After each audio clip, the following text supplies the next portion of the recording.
Hi guys, welcome back to this channel. Welcome back to this space.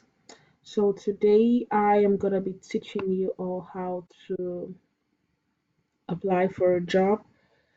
I noticed that a lot of us actually we do not know how to differentiate which job is fixed price and which one is hourly. So basically this today's video is going to be all about teaching you how to know which of the jobs is hourly or it's fixed price, because that is very important when actually like applying for the job, so the clients can know that you know what your stuff is all about and you do not get to undercharge yourself. So for the purpose of this video, we're going to be using this. So when you click open on the job you want to apply for, lead generation expert needed. Find furniture and home decor business in GCC and Egypt. So the first thing you want to do when you open a job, like I said in my other videos, is to vet the job properly. First of all, you check if the payment method is verified and the client has good reviews, and also he has a 67% percent higher rate. And also, you also have to check if the client has any location preferences, and you can always check if you fall within the location that the clients want. But in this video, the client do not want any, does not have any location preference. So the next thing to do is look for the client's name. So when you look at all this review, you can see that the client name is actually Mohammed. Then you proceed to actually like applying for the job. Now, here is where it gets better. So you're gonna come to apply now. That's after you must have read the whole description and understand and digested it properly. You go to apply now. When you click on apply now, okay, so yeah, my video is propagating. So when you click on apply now, yeah, you're gonna come to this area. You see experts, experience level, and the client wants to pay $80. Fixed price. Fixed price, not hourly. We're gonna do the hourly one and you're gonna see it.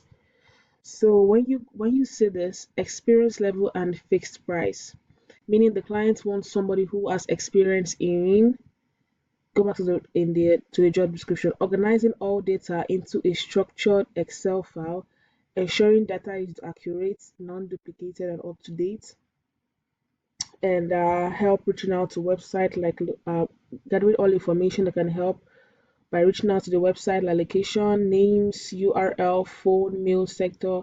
So the client wants a person who is already experiencing, like who has expert experience in doing this task. So when you read all of that, you're gonna come down. So they said, how do you want to be paid? By milestone or by project? So if you want to be paid by milestones, this client said he wants to pay you $80.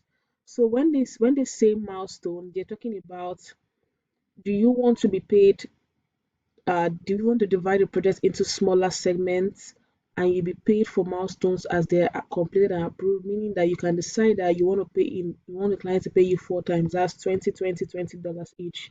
It's gonna be $80. But if you want to be paid by project, once you're done with the whole project, the client will pay you $80.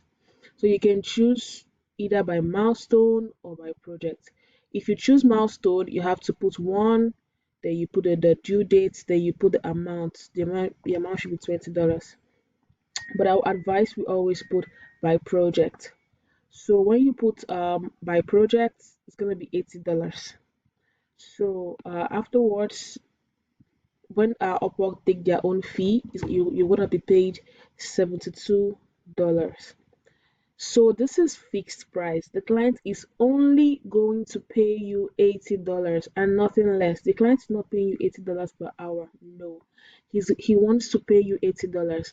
And do not come to. I noticed that some freelancers would actually like go to, like they would look for the average rates like maybe they will look when they come here and they view the client's profile, then they will use the average rates that the clients paid. Maybe for instance, the client said $5 per hour average rates. Most freelancers will always put this and say, oh, the client wants to pay me $5 per hour. No, this particular client for this particular job does not want to pay you $5 per hour. The client wants to pay you $80. See it here, fixed price. But I noticed that a lot of freelancers, when they read through this, they do not understand. So they will be like, okay, when they read all of this, they'll not be like, the client wants to pay $5 per hour. No, the client is not paying you $5 per hour for this project. The client wants to pay you $80, meaning that even if you spend 10 years on this job, the client is going to pay you $80 because is a fixed price job. It is not hourly. If it is hourly, you would see it here. This particular info is just the amount that the client, this is the average amount the clients would normally pay for any of his job. But for this particular job, he doesn't want to do it hourly. He's doing the fixed price. So that's why you're seeing $80. So when you are actually applying, if you put if you go ahead here and put if you go ahead and put $5 here, that means the clients obviously think he wants to pay you $5 fixed price, that you want him to pay you $5 fixed price. So always look out for these things. They are very, very important. Don't read the job description properly. If it's an hourly job, it's gonna state hourly. If it's a fixed price, it's gonna state fixed price. Don't go and put $5 per hour. Make sure you when you open up the job, make sure you check this area. That's where you would see how much the client wants to pay you for this job. So after you must have done that, you must have put your this thing, your price. So they said, how long will this project take? You select the duration.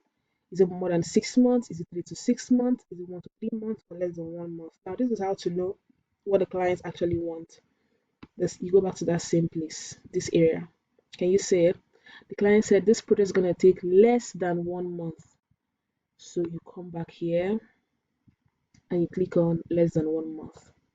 So after then you go through the job description again. You can use ChatGPT to type out a very good cover letter. Type it out to be very, very good, like highlighting all the problems that the clients want. So for this video, I already like created my cover letter. So I'm just gonna copy and paste. I like you have to look at everything properly and make sure that everything you're actually uh, everything you wrote is accurate, no mistakes, no misspelling of word. Make sure that everything is accurate. So afterwards, you come down here if you have any attachments. But for this video, I would like to use my portfolio. Now, this is the reason why portfolios are very important. If you go to my portfolio, you would see this virtual assistant, customer success manager, and AI career essentials. But for this job, let's use the virtual assistant. When you open this up, you would see that what the clients want, I have done it in the past and it is on my portfolio. Can you see? This is just something like this is just what the client needs, something like this. He wants you to create an Excel sheet and put all the leads you're going to be getting. So for this job, I am going to be using this portfolio. So we're going to go back to that. I'm going to go back to this, then I'm going to add a portfolio project. You'll see this. Can you see? Or if you do not have a portfolio, that's okay. You can just add an attachment. You can just come here and attach files. Can you see? So when you come here, you attach files, screenshots.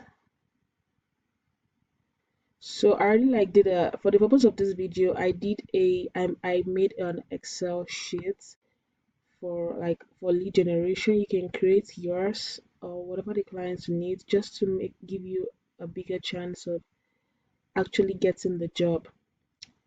So we're just gonna look through my 1 million screenshots. Yeah, I have a whole lot of screenshots. So this is it here. So when you open this, I want to use this. So Upwork is gonna scan it and all of that. You can actually use this to apply. This shows that if I can actually open up this file, you would see that I categorized the clients in and their emails, their phone numbers, everything in that Excel sheet. So once you're done, you can just come down here and send. So now for bidding, I would advise that if you do not have a good proposal, please don't bid. You're just wasting your connect. Only and even if you have a good proposal, why don't you make your proposal catchy? Because at the end of the day, the client wants to see how catchy your proposal. If your proposal is actually catchy, you don't need to bid. The client will find it himself. Do you understand me? So I would propose that you do not bid. Do not bid for any job. This is just a scheme to collect your connect and your money. So just avoid bidding and just make sure you submit your proposals in time, like within 30 minutes once the clients have sent the proposal, and make sure that there are lesser people who have applied for that job. With that, you do not have to bid, you just have to go ahead and send. You're gonna send for when you send 11 connects will be deducted from your total amount of connects. So once you send, the clients will be waiting for the client to get your proposal, and if it's viewed, you're gonna get an interview to the job, and that is it. So I'm gonna be explaining the hourly rate in my other video. For now, bye.